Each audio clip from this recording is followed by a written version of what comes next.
I was trying to keep myself to this decision that I made at 20, 22 years old and not allow myself to fully go towards the thing that I knew I really wanted to do, which was medicine. I was like, I just cannot deny myself this ability to try.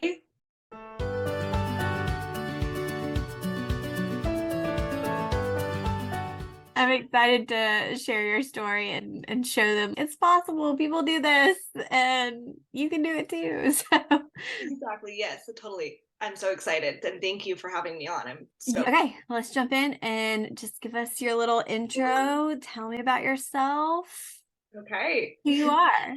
All right. So I'm Sierra. I'm from Colorado, and I went to undergrad at CSU, which is just my state university here. Bounced around a little bit with the majors and had some academic struggles during that time. Just couldn't really make a decision. I feel like ended up with a business degree, which was super great in the long run for learning. I had some of the greatest coworkers, some great experiences working in HR. I worked for a city municipality, so city government, for almost 4 years. And during the pandemic, when we started to have too much time to sit around and think about our life decisions and whatnot, I decided I wanted to go back into medicine, which was my initial love during college. So I was like, oh, am I crazy to think that this is possible to be able to go back and do this and get all the experience and prerequisites done. And then I applied last year in the 2022 cycle and was accepted to one school, and I start in a couple weeks. Other than that, I bought my first home last year and we're converting it to an Airbnb. So working on house projects and renovations is something that I love to do now that I'm learning about. And I'm a spin instructor also. So those are a couple of things that I do outside of medicine that I really enjoy. Also fun. Yeah, that's funny. We have an Airbnb and I've thought I would love to teach spin, but for now, I'll just ride my Peloton in my basement and pretend. It's kind Um, of emotional. It will hopefully help pay down some loans and pay for yeah. school. So it's an unconventional way, I think, to pay for grad school, but hopefully Yeah, it will be helpful down the road. Yeah. for sure. No, yeah, gotta look at different stuff, get Yeah. creative. So you said your first love was medicine, but you ended up in business. Yeah. Yeah. Was that just self-doubt, convenience? What got you on that path? I was really interested in a lot of different things, and medicine being one of those things. So I started on the pre health track, just taking early bio classes, some anatomy, and I started to get into the self doubt when it came to chemistry, which I know is like a super common struggle that a lot of students have struggles with chemistry, but I felt like it was like an individual experience at the time and that I was the only one that was like struggling with that. And that kind of negated my ability to be successful in medicine because I think one of the kind of toxic medical academia things is that saying if you can't be successful in every single class, then you can't be successful overall throughout K school, med school, whatever it may be. And I let that get to me and I decided I'm interested in some other things. I'm having a little bit of doubt. Let's go take an economics class. Let's take political science class. So I took a bunch of different things and then ended up being undeclared and seeking different majors almost up until my senior year and then landed in taking some business classes. And I was like, okay, I'm tired of not being able to make a decision and I need something that's going to be able to me a job. And I took probably the realistic approach of just let me get this degree that I know I will be able to get a job with, and ended up actually being pretty interested in some of my HR classes. And that's the route I decided to take with my emphasis in business school, and was able to get a job right out of school with the city of Denver and work through there for work in HR for a little period of time. But yeah, it came down to some just not being ready, I felt, to make that decision. And I feel like a lot of students go through that. Like now thinking back, should I have taken some years off maybe before school? But I wouldn't go back and change anything in my story because I feel like it's made for a very unique set of skills that I get to bring into PA school, that I can help my classmates with things and they'll be able to help me with some things that I won't know as much about. So I feel like it all worked out, but yeah, there was definitely some 18-year-old Sierra self-doubt. Yeah, no, I think that is super common, especially with chemistry, which you never will use as a PA. Um, but it's one of those big hurdles early on that trips a lot of people up. At my school, it was 100% a weed out class. They knew Mhm. that. We knew that. It was just survival, not really learning. Yeah. And I've even wondered now, I like said this to my husband one day, and he's like, "You're crazy." I was like, maybe I should go back and take general chemistry again or take organic again. And I think I this time could actually learn it and do a lot better. And I wouldn't be focused so much on Oh just my gosh. passing the test and Yeah, being so stressed out, which, yeah, that is crazy. It's hard to get your mindset out of that. I just have to get through this versus yeah, I need to learn this and maybe yeah. I'll enjoy it or understand it. So yeah, very hard. And it's not like I failed the class either. It was Yeah. like I was so hard on myself, and I think a lot of pre-health students are. If you get below a certain grade that you're seeking, then you're like, I can either retake this and try again, or like I did. I was pretty doubtful of myself and my abilities at that time that I completely nixed the entire idea. I ended up taking biochemistry later on now out of college that really helped reassure I can do this. It's a different type of chemistry. It's not so much the gen chem, but that was a nice reassurance of my abilities. So you said you worked for 5 years after getting done with undergrad. At what point in those 5 years did you start thinking like, maybe I want to go back? I want to go PA. Did you know about PA? Like, what was your process? When I've talked to other people who have switched careers or made that decision, sometimes it takes a little while to make the commitment and make the changes and go for it. And then some people are like, no, I'm doing this tomorrow. I'm just going to do it. What was your path?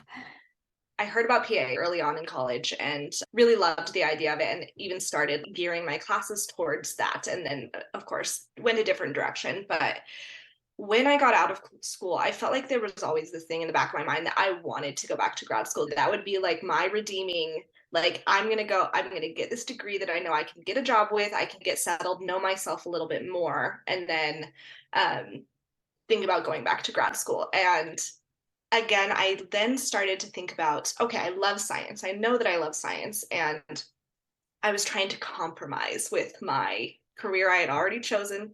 And I'm like, okay, let's do psychology. You can do organizational psychology. It's in the science field. You'll get that taste of science, but it'll still be in this business realm because you made that decision. I was trying to keep myself to this decision that I made at 20, 22 years old and not allow myself to fully go towards the thing that I knew I really wanted to do, which was medicine. And it's a scary decision to think about.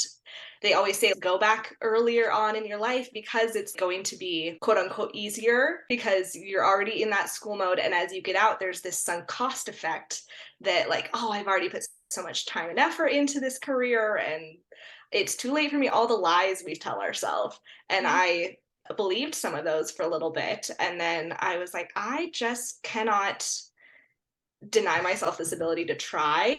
I really started to think about, okay, what are the hurdles I need to get over in order to make this happen while I continue to work this full-time job? Because I had worked as a CNA in college, but that had expired and now I have a salary. And so I'm not thinking about going back into entry-level healthcare position is not going to be financially an option at this moment. I feel like that's a hurdle that a lot of people think about if they're wanting to change. And then how do I get the prerequisites when I'm tied up 9 to 5, Monday through Friday? I just sat with that thought for a long time. I'm like, is this crazy? Is this to think that I can go and do this and still work this full time job until I'm able to step away? And I took a couple classes a semester. That's about as much as I could handle with a job. And then was able to just start volunteering in a hospital on my free time, which counts as healthcare experience. And I think that's a really good tip for CPAs that are in a similar situation, that you don't necessarily need to go into something that you have to go get a license for. You can Yep. volunteer on the weekends and evenings whenever you have free time, and it counts as hours, and you're getting exposure to a healthcare environment that way. So that's how I started to build traction. And then I was like, I'm going to apply because I have most of the prerequisites. I did have quite a few from early college and then taking the ones that I had missed later on. But I always went in with the mindset of this might take time. And I think that's important. I may Yeah. have to reapply. This may take a while. Know that it might take some time, and that is okay when Yeah. you're making this transition. Were you able to take your prereqs or the rest of your classes in person, or did you do online? I How did did it online. Okay. UC Berkeley Extension has a million classes. I think that's what I've quite heard a of few them a a lot lot. of students Mhm. use that online program. I did take some that had a set, I guess, face-to-face time online with your professors, face-to-face lectures, and then some it was just recorded lectures, so I could do it on my own time. Just figuring out what whatever worked with my schedule that semester. And I did take one Saturday class, which was a pain at times, but it was honestly one of my favorite classes that I took, and it was so worth it. It was like 3 hours on a Saturday, which you can't really go do a ton of stuff, but it was helpful. Okay, cool. Yeah, I've heard a lot about the UC Berkeley. That one comes up a lot when people are looking for online classes and prereqs and all of that. So when it came time when you decided, yeah, I'm going to apply, did you have a specific school in mind, or were you looking at different programs? What were your criteria for figuring out where you wanted to apply?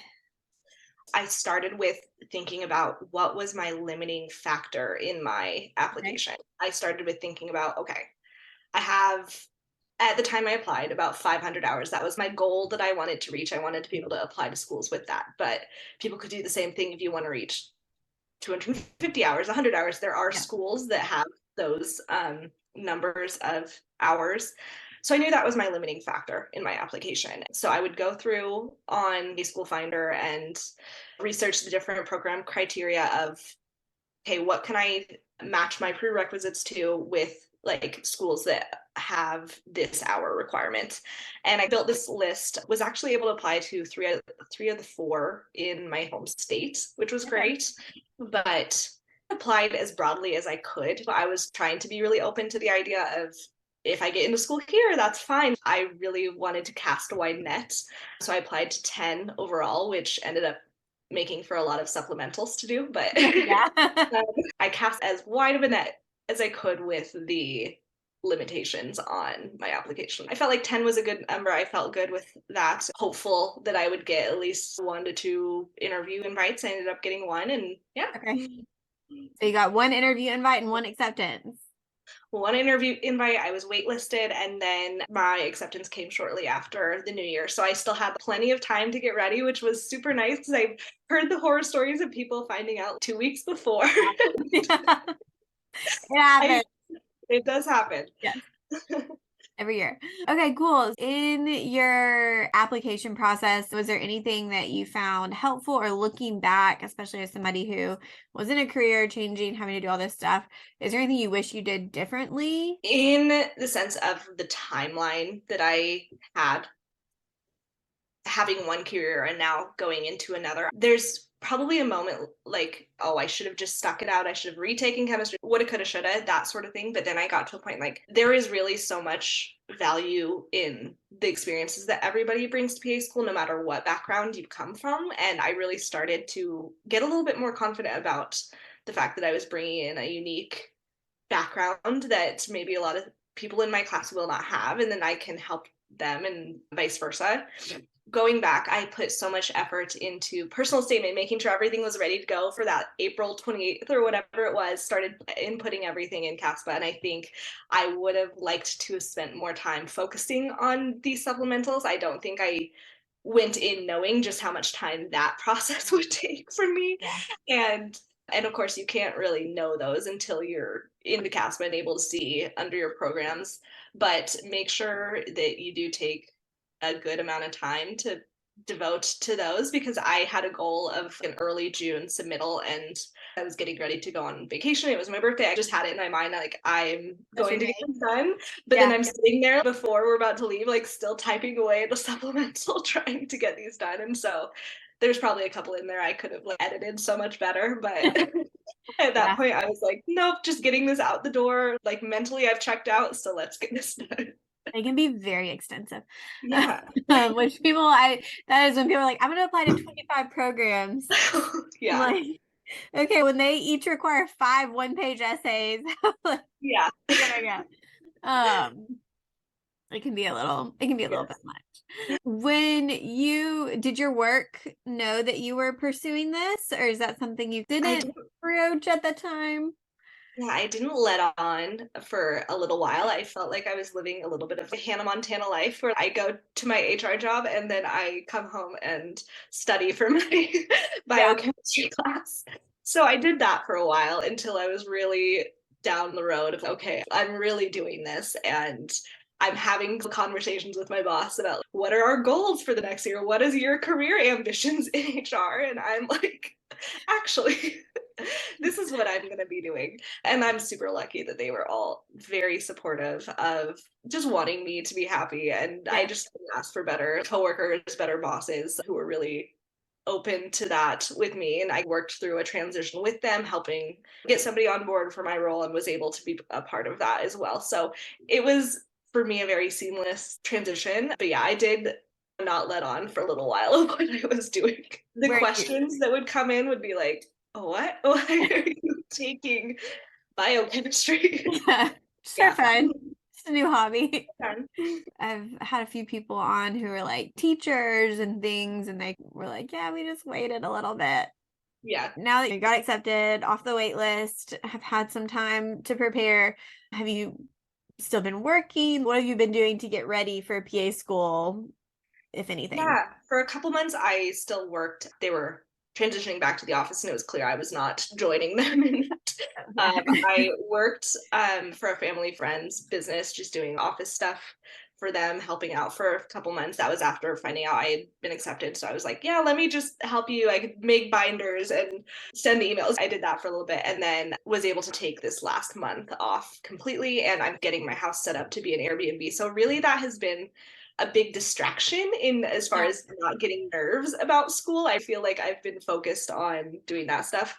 I will play around on the Complete Anatomy app. It's just Okay. a yeah, just an app that you can walk through the body systems and bringing back some of that anatomy language. But really, I'm trying to stay away from the books because that's what everyone also keeps saying is just stay away from the books. You'll be okay. You'll have plenty of time. So I'm trying to go by that a little bit and not get in the weeds.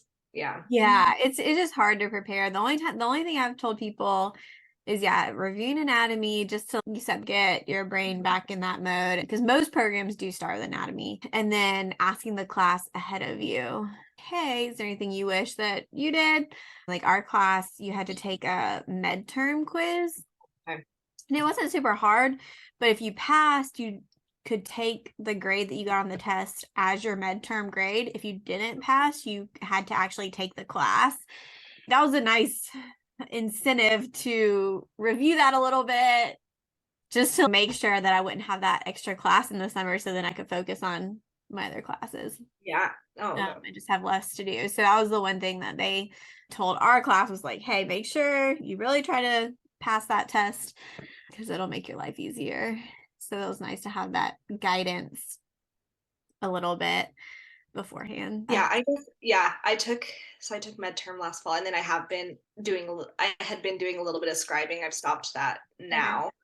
But scribing is also really helpful for bringing in that med term. Oh yeah. Also another thing you don't typically have to get a license for. In a lot of states, I know maybe some do, but that was another thing that I did to get hours as well. And that was really helpful because I actually got to be in more with patients, and that definitely helped my med term, bringing back just those basic body planes and all of Yeah. those stuff.